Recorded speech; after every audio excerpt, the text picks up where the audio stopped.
Assalamualaikum sahabat YouTube, kembali lagi di Iwak Channel. Semoga sahabat YouTube dalam keadaan sehat walafiat semuanya.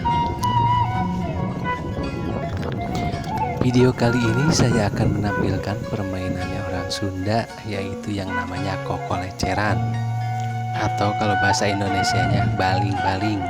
Bahannya terbuat dari kayu yang dibuat dengan keterampilan khusus atau memang harus sudah ahlinya, sehingga dia bisa mutar dengan sempurna bila ada angin besar. Dan sekarang kita tunggu saatnya datang angin besar dan kita lihat keunikannya kokoleceran khas orang Ciamis. Selamat menyaksikan ya sahabat, jangan lupa like dan subscribe-nya.